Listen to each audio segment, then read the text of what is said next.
ہمارے لوگ جہاں اچھے اسکولوں کی ڈیمانڈ کرتے, نوکریوں کی ڈیمانڈ کرتے, ہسپتالوں کی ڈیمانڈ کرتے, وہ کہتے ہمیں بنکر چاہیے, کیونکہ ان کے دل میں یہ خوف گھر کر گیا ہے کہ ان کو لگتا ہے جنگ کبھی بھی ہو سکتی ہے.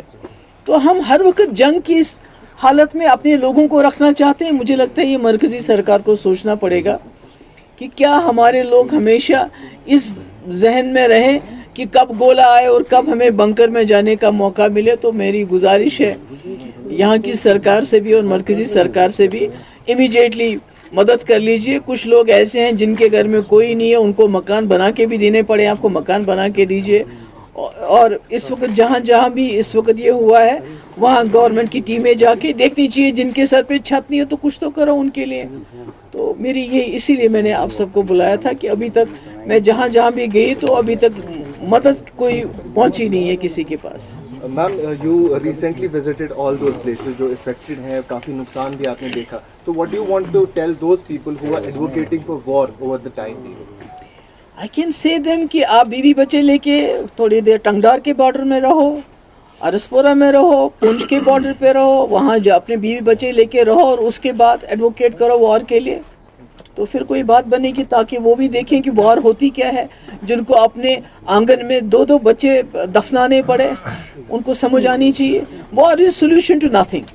ابھی اٹ از 0/0 0/0 بلکہ دونوں طرف سے کافی سویلین کیجولٹیز ہو گئی. That is the interest that we have to give on this war. وہ سود ہمارے لیے ہے جو ہم نے آلریڈی پہلگام میں 28 لوگ کھوئے. اس کے بعد ہم نے اس جنگ میں کئی لوگ کھوئے, اور بچے خاص کر جن کی زندگی تھی اس وقت جینے کی. تو جو لوگ وار کو ایڈوکیٹ کرتے ہیں میں ان کو یہ بولوں گی کہ آپ یا تو جس علاقے میں آپ رہتے ہیں اس وار کو بولیے ان کے بارڈر پہ لڑے, ہمارے بارڈر پہ وار نہیں ہونا چاہیے. میم آپ کی نظر میں پھر کیا سمادھان ہے جو پاکستان بار بار جو حرکت کرتا ہے, آپ کی نظر میں کیا سولوشن ہے پھر؟ جنگ تو کوئی سولوشن نہیں ہے. جنگ از ناٹ این آپشن. جنگ is not even the last option. جنگ کوئی آپشن نہیں ہے. I think they should take page from Vajpayee ji's doctrine, تو اس سے ان کو سارے سوالوں کے جواب ملیں گے. Ma'am people constantly question your stand, جو PDP کا اسٹینڈ رہا ہے جب آپ پیس کی بات کرتے ہیں انڈیا اور پاکستان کے بیچ میں, جب سب کچھ نارمل تھا. لیکن ابھی جو ریسنٹ اسکیلیشنز ہوئی, how do you view your stand as the only politician or among those جنہوں نے پیس کی بات کی اس ٹائم پیریڈ میں بھی, جنہوں نے سیز فائر کی بات کی اکراس انڈیا اگر بات کریں؟ دیکھیے PDP بنی ہی, ادروائز ہم کانگریس میں تھے تو ہمیں کیا مجبوری تھی پارٹی بنانے کی. PDP بنی اس کے لیے جموں کشمیر کو اس خون خرابے سے باہر نکالنے کے لیے. اینڈ فار مفتی صاحب doctrine there is no other way to take the people out of, to facilitate a resolution of the Kashmir problem which India and Pakistan claim. Usually India claims a bilateral issue. اس کو آپ کو address کرنا پڑے گا. واجپئی جی کہہ رہے تھے انسانیت کے دائرے میں کروں گا, تو مجھے لگتا ہے اسی پالیسی کو آگے چلانے کی ضرورت ہے. میم آپ نے وزٹ بھی کیے, آپ کی کیا اسسمنٹ ہے اس پورے آپریشن سندور کے بعد جو چیزیں ہوئی ہے, کیا ہمارے دیش کو فائدہ ہوا, انڈیا کو اس سے کیا فائدہ؟ وہ تو مجھے معلوم نہیں کیا فائدہ ہو گیا, پر نقصان میں کہہ سکتی ہوں کہ ہمارے گھر اجڑ گئے, ہمارے مکان برباد ہو گئے, ہمارے بچے اس میں شہید ہو گئے, ہمارے گھروں کے اندر آنگن میں ماں باپ نے قبریں بنائی اپنے بچوں کی. کسی کی ماں کسی چھوٹے دودھ پیتے بچے نے, مجھے نام نہیں یاد آ رہا ہے, ایک سردار جی ہمارے تھے, اس کے چھوٹے چھوٹے بچے ہیں جن کی ماں اس میں اس کا گولا آ گیا اور اس کے سر کے 2 ٹکڑے ہو گئے. تو یہ تو مجھے تو وہی نظر آ رہا ہے. اب مجھے نہیں پتا ہے کہ اس سے زیادہ کیا اچیو کیا ہوگا, کیونکہ جو ملیٹنٹ اس میں یا ٹیررسٹ جس کو آپ کہتے ہیں جو اس میں انوالو تھے ابھی تک ان کو پکڑا نہیں گیا, ابھی تک ان کی کوئی خیر خبر نہیں ہے.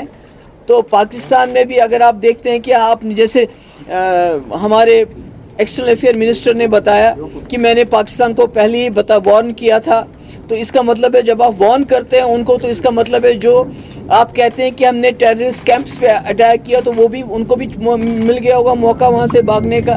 تو مجھے نہیں معلوم کہ میرے لیے تو یہ 0/0 ہے. میڈم آپ نے ایکسٹرنل افیئرز منسٹر جے شنکر جی کا نام لیا, ابھی انہوں نے پہلے ہی پاکستان کو انفارم کیا تھا ریگارڈنگ اٹیک آن ٹیررسٹ کا.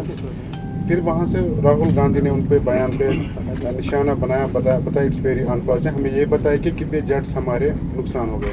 وہاں سے BJP کا کہنا ہے یہ راہل جی پرو پاکستان لینگویج یوز کر رہے ہیں. انفارچونیٹلی آج کل کے وقت میں جب بھی آپ کوئی سوال کرتے ہو تو اس کو بہت جلدی اینٹی نیشنل کا جامہ پہنایا جاتا ہے. تو India is a great country, India is the nation, B J P is not the nation. تو اس لیے بی جے پی سے سوال کرنا, بی جے پی سرکار سے سوال کرنا, میں نہیں سمجھتی یہ کوئی اینٹی نیشنل بات ہے یا کوئی یہ پرو پاکستانی بات ہے. Ma'am, recently you had a Twitter spat with Chief Minister Umar Abdullah over in this quarter. So how do you view the developments around it? ارے بات کرو, میں نے ایک بات آپ کو بلایا تھا اس لیے کہ یہ جو ہو گیا ہے اتنا بڑا, اس کے لیے بات کر رہے ہیں, اس کے لیے بات. جو ڈیلیگیٹس جا رہے ہیں دیکھیے جیسے آپ نے خود ہی کہا کہ پی ڈی پی کا سٹینڈ بڑا کلیئر ہے, ہم جنگ نہیں چاہتے, اب امن چاہتے ہیں, ہم پولیٹیکل انٹرونشن چاہتے ہیں. تو اس میں جب بھی آپ کوئی ایشوز اٹھاتے ہیں جس سے کانفلکٹ بڑھ جاتا ہے, وہ پی ڈی پی اس کو ٹوتھ اینڈ نیل فائٹ کرے گی. ون لاسٹ کوشچن, جو پروفیسر کو بھی گرفتار کیا گیا ہے اس میں یہ اب تاثرات دیے جا رہے ہیں کہ بی جے پی نے جو کرنل کے متعلق کیا تھا, کرنل صوفیہ قریشی کے متعلق, اس کو بالکل لیسٹ یعنی کہ اس کو پوری طرح سے یہاں پر لیننسی دی جا رہی ہے, لیکن اس کو گرفتار کیا گیا, اس پر کیا, کیونکہ آپ میں نے آلریڈی کہا ہے کہ ایک طرف سے ہم ایک پروفیسر جو ہے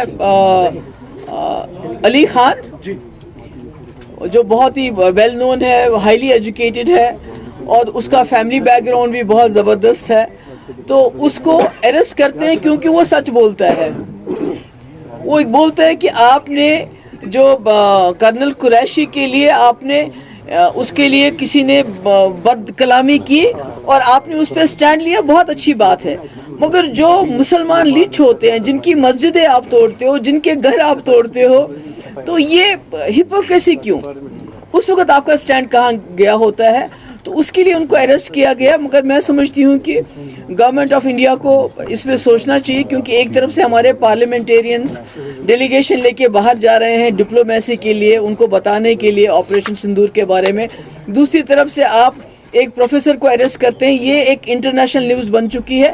میں امید کرتی ہوں کہ اس کو نظر میں رکھتے ہوئے ان کو جلد چھوڑ دیا جائے گا. میم جو ڈیلیگیشن باہر جا رہا ہے جموں کشمیر کی وکالت کرنے, آپریشن سندور کو بتانے کے لیے, ڈو یو تھنک اس میں فاروق صاحب یا جو ہماری یہاں کی جو دو میجر پولیٹیکل پارٹیز ہیں, نیشنل کانفرنس کے فاروق صاحب یا پی ڈی پی سے آپ کو بھی اس ڈیلیگیشن کا حصہ ہونا؟ نہیں, میں تو گورنمنٹ آف انڈیا کو کوئی ایڈوائس نہیں دینا چاہتی. جو انہوں نے فیصلہ کیا ہوگا سوچ سمجھ کے ہوگا.